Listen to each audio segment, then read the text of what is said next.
And I also said, as long as there's delusion, there's hope. I got it from Skimont. But I mean, I do truly believe that we can win. I'm joined with BrokenBlade during World's Media Day ahead of the beginning of the World Championship in 2025. Um, BrokenBlade, how have, at least for North America, our teams have like kind of struggled to really get good scrims and come here on time and visa issues and stuff like that. So I was kind of wondering how coming to the World Championship has been for G2. Everything so far has been very smooth. I mean, we've been traveling a little bit earlier than the other teams due to us not wanting to be jet lagged when the tournament starts, or like not have a chance of that happening. So we just came a bit early, like 1.5 weeks earlier. Boot camped a little bit, scrimmed some teams, and it was good. It was fun. I played some solo queue as well. All right. Just recently we saw you guys at MSI, and after you got eliminated, I think yeah, you lost to FlyQuest. You said that like this was completely unacceptable, that you were very disappointed. You never felt so defeated. How do you feel coming into Worlds? I know it's been a few months. I feel not defeated anymore. I feel Awesome. very to show that we can redeem ourselves. Obviously for us, or for me especially, I think the MSI was a very big failure and a disaster of a performance that I don't think I should have shown, or like for me, yeah. I mean, for me, that's something that I will take with me throughout my whole career. I think it made me a much stronger person and player, because I feel like I've used the lessons I've learned from that time to even in the EWC, I feel like I've redeemed to myself there, and I played much better there, and very excited to showcase that even here. So I think after that MSI, a lot of things that were happening after that has been going quite well. So I don't want to jinx it, obviously, but I'm looking to show a good performance at the Worlds.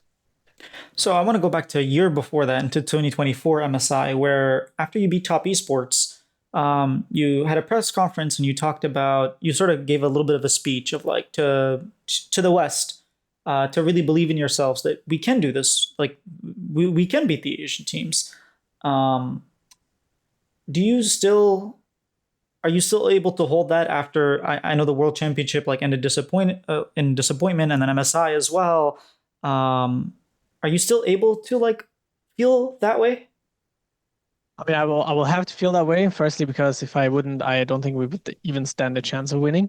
Second, we did beat even an Asian team this year, and which it was at EWC. We took some games from the best teams in the world, um, which is Genji. T1, we also took a game off.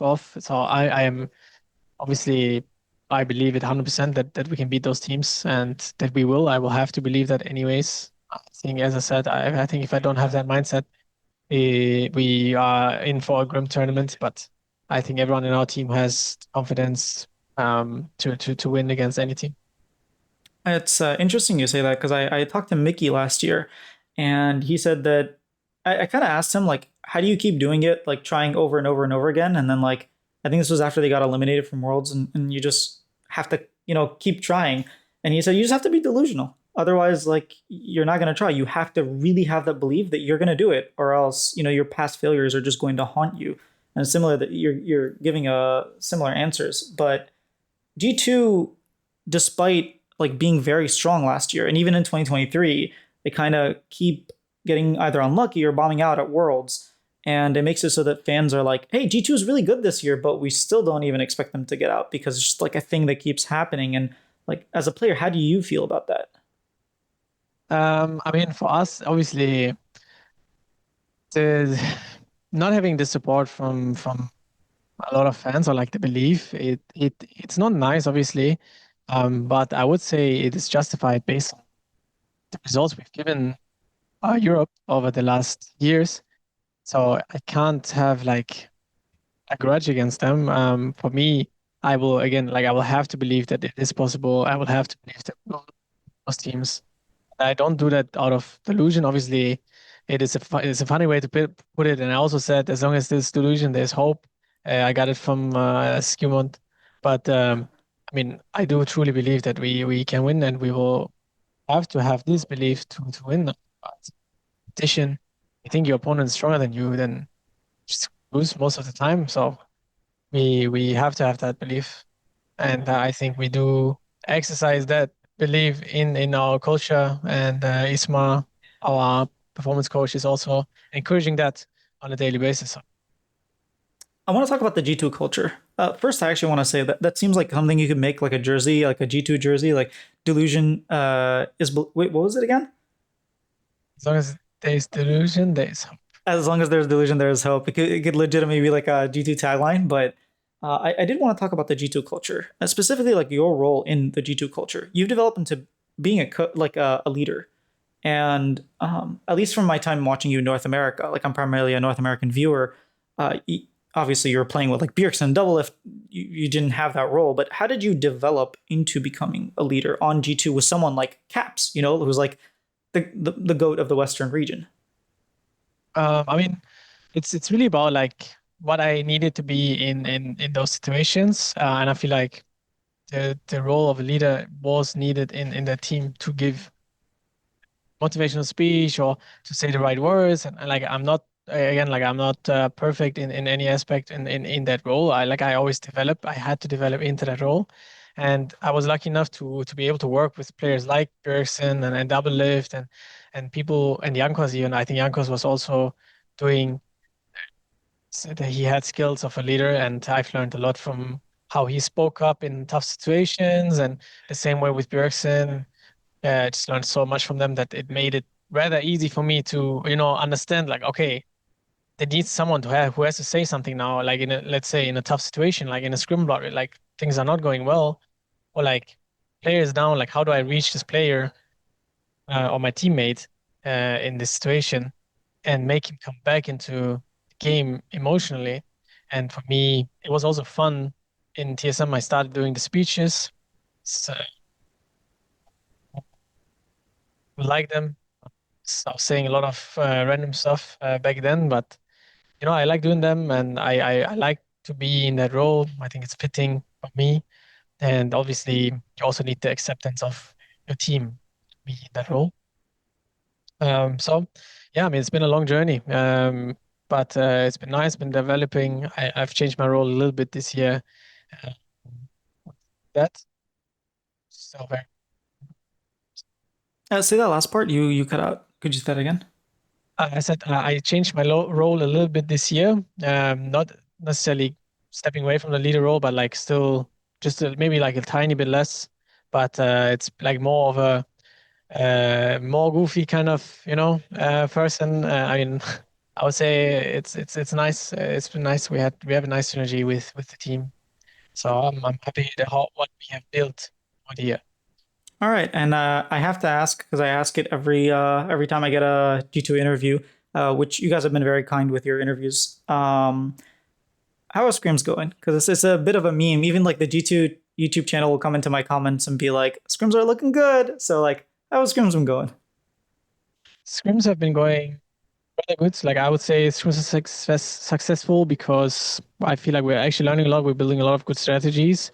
So we actually from last bit we have been like cutting the mindset of looking at score of scrims rather than actually looking at um, have we learned something this scrum, because we can have days where you're 5-0 and you actually learned zero things, or you can have a day where you're 0-5 or like 0-6 and you actually learn much more.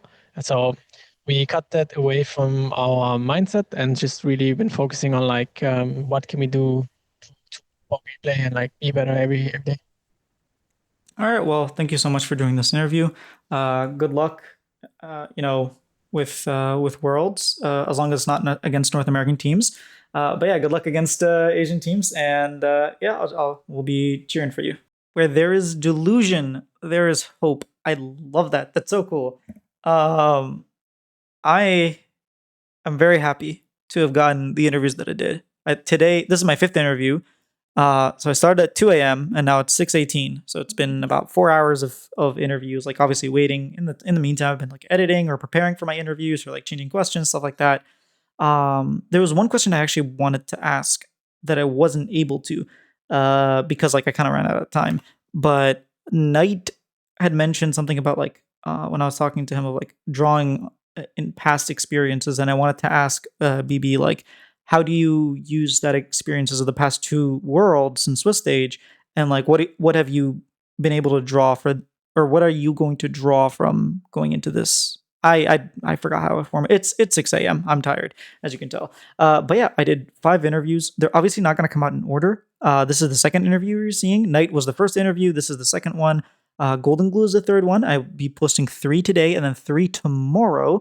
The ones I've already done are, my brain is frying, Ayla, Home, whose TES head coach was the head coach for JDG when they did their run in 2023. A really cool guy.